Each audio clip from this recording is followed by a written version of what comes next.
comecei assistindo as lições das missionárias na capela, porque meus pais e irmãos não quiseram assistir. Então, uma das partes assim que me tocou muito nas lições das missionárias foi quando elas me ensinaram do plano de salvação. E naquela lição, eu lembro foi a Sister Molina que perguntou: tem alguém no mundo espiritual que você gostaria de encontrar quando você chegar lá, no futuro? Alguém especial? Eu falei: tem, meu avô, Joaquim.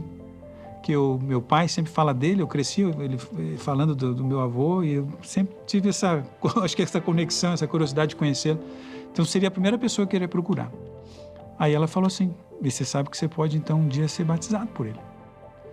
Para mim, aquilo foi uma surpresa, porque eu ainda estava tentando entender o meu próprio batismo, e de repente ela fala de eu me batizar pelo meu avô, que faleceu. Mas pareceu tão, assim, lógico, e principalmente para mim, que estava sendo ensinado sozinho, foi para mim aquilo como dizendo: você não vai ficar sozinho mais. Você vai ter do outro lado do véu, pelo menos, alguém da tua família. O teu avô, vai ser você aqui e ele lá.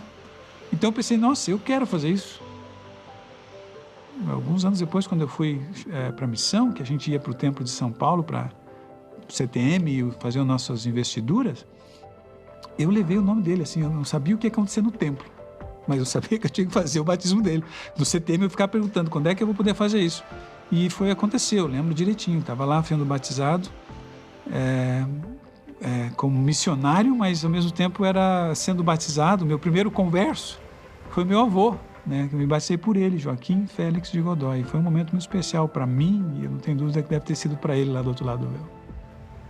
Então, anos depois, estava contando essa experiência para mostrar como a obra missionária e a obra do templo estão tão conectadas, né?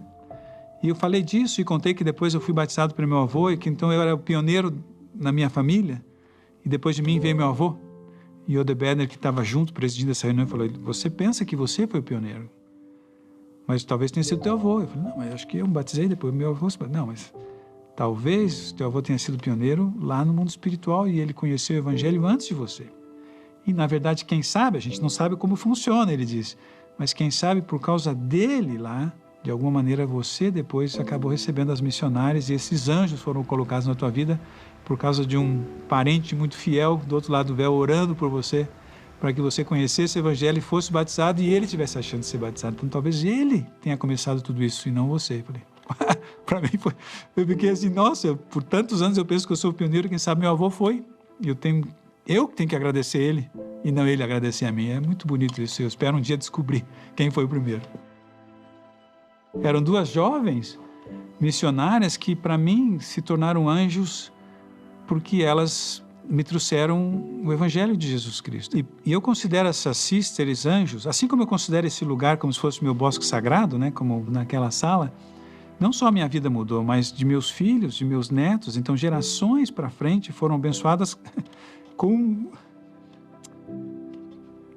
um jovem de 16 anos, que para mim eu estava pensando talvez em meu batismo, mas não tinha ideia de que, na verdade, eram gerações que vinham atrás desse jovem, né?